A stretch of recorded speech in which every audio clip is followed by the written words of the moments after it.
নমস্কার বন্ধুরা, আমি পায়েল। আমার চ্যানেলে তোমাদের অনেক অনেক স্বাগত জানিয়ে আজকের ভিডিওটা শুরু করছি। আজকে আমি তোমাদের সাথে শেয়ার করব মোচার একটা খুব সুন্দর রেসিপি।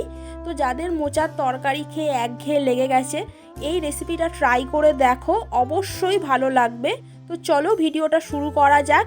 এখানে মোচাকে কেটে বেছে আমি নিয়েছি, আর নিয়েছি দুটো মাঝারি সাইজের আলু। এগুলোকে ভালোভাবে ধুয়ে কেটে বেছে পরিষ্কার করে নিয়েছি। এবার কুকারের মধ্যে এগুলোকে দিয়ে দেবো, নুন দিয়ে ভালোভাবে এগুলোকে সেদ্ধ করে নেবো প্রথমে। তো মোচা আমাদের স্বাস্থ্যের পক্ষে কিন্তু খুবই উপকারী জিনিস। মোচার মধ্যে ভিটামিন রয়েছে, মিনারেলস রয়েছে, ফাইবার রয়েছে, যা আমাদের হজমে সাহায্য করে, হার্টের পক্ষে ভালো, শরীরে রক্ত হয় মোচা খেলে। তো যারা মোচা খেতে চায় না, এইভাবে রান্না করে দেবে, দেখবে অবশ্যই খাবে। তো এখানে মোচা আর আলুটাকে ভালোভাবে সেদ্ধ করে নিয়েছি। এবার সেদ্ধ করা মোচাটাকে আমি মিহি করে বেটে নেব।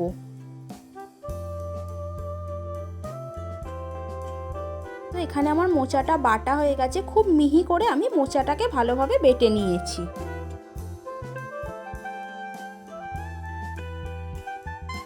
তো আমি এখানে কড়ার মধ্যে বেশ খানিকটা পরিমাণ সর্ষের তেল দিয়ে দিলাম।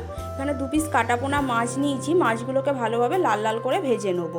তো মাছগুলোতে আগে নুন হলুদ মাখিয়ে নিয়েছিলাম। মাছটার এক পিঠ ভাজা হয়ে গেছে, অপর পিঠটাও ভালোভাবে ভেজে নিচ্ছি। নিয়ে একটা জায়গার মধ্যে তুলে নেব।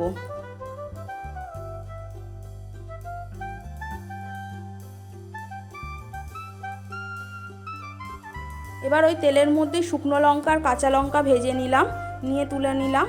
8 থেকে 10 কোয়া রসুন নিয়ে ভালোভাবে ভেজে তুলে নিচ্ছি।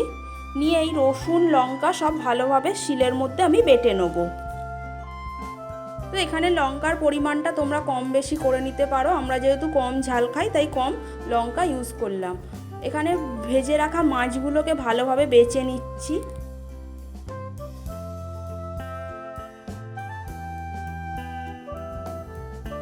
মোচার সাথে যে আলুগুলো সেদ্ধ করেছিলাম, ওগুলোকে ভালোভাবে গ্রেট করে নিচ্ছি। এই মোচা বাটা বা মোচার ভর্তার রেসিপিটা দিয়ে এক থালা গরম ভাত নিমেষেই শেষ হয়ে যাবে, এতটাই খেতে ভালো লাগে।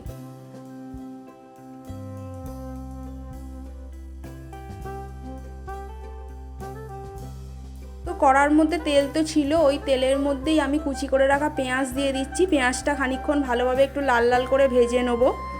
পেঁয়াজটা যাতে ভালোভাবে ভাজা যায়, তার জন্য 2-4 দানা এখানে আমি চিনি দিয়ে দিলাম। পেঁয়াজটার কালারটা তাড়াতাড়ি এসে যাবে, ব্রাউন কালারটা।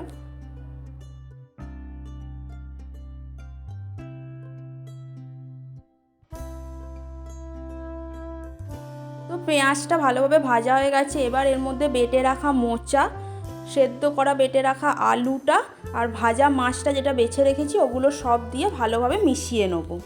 আর বেটে রাখা লঙ্কা আর রসুনটাও দিয়ে ভালোভাবে এটাকে মিশিয়ে নেবো। তো এখানে এক্সেস যে জলটা আছে মোচার মধ্যে ভালোভাবে শুকিয়ে নিতে হবে, আর বারবার নাড়াচাড়া করতে হবে যাতে এটা ধরে না যায় বা পুড়ে না যায়।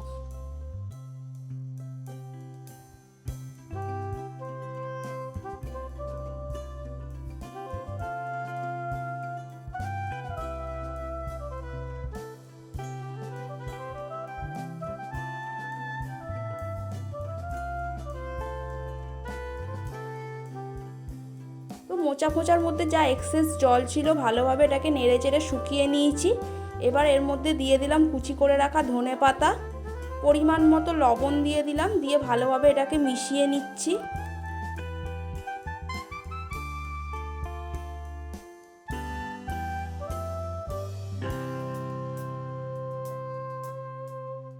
এবার আমি এর মধ্যে দিয়ে দিচ্ছি পাতিলেবুর রস, দিয়ে ভালোভাবে এটাকে মিশিয়ে নেবো।